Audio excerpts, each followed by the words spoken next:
East African Portland Cement reported first half results showing an 8% decline in revenue year on year.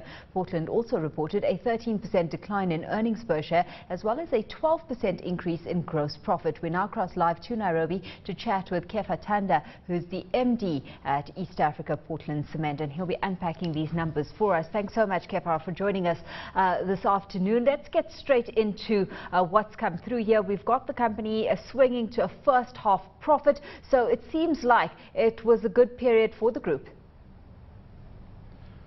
Absolutely.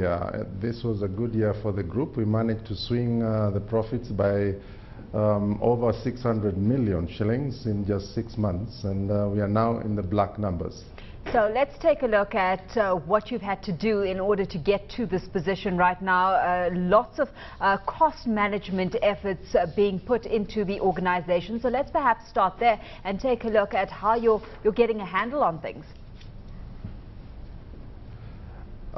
Yes, I think what we have managed to do basically is to improve efficiencies.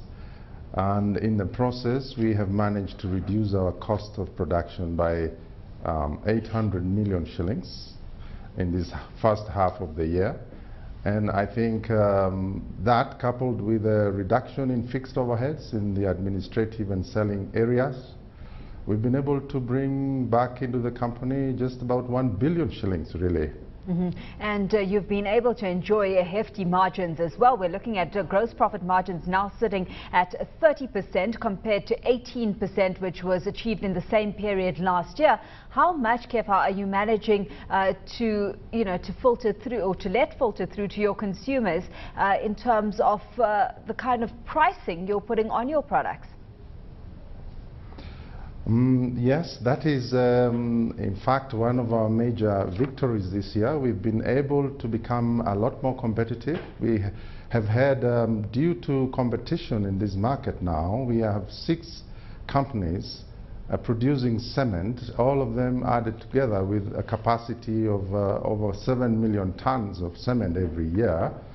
And demand is about 60% of that. So pressure on prices is a very real thing in the market, and for us, we've been able to reduce prices to the level where our sales have grown in this period. So how sustainable is the kind of margin growth we've seen this time round?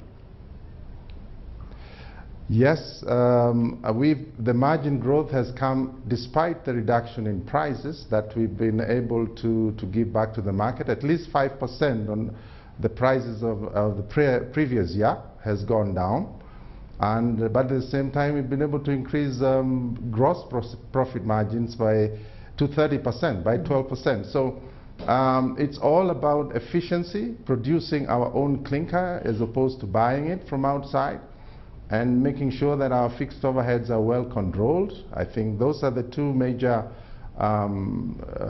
moves that we made during this period. At the same time, you've got quite an eye on expansion. So talk us through that strategy, because at the moment you're operating in Uganda and South Sudan, but you're looking at expanding a little bit more aggressively in Tanzania. Yes, we are looking at northern Tanzania, which is close to our factory. In fact, we are probably closer to Arusha, where we really are targeting the market, than some of the plants in Tanzania itself. And for that reason, northern Tanzania and Kilimanjaro area particularly is an area that we are interested in. And I think we will be able to make our foray there with improved relationships within the East African community.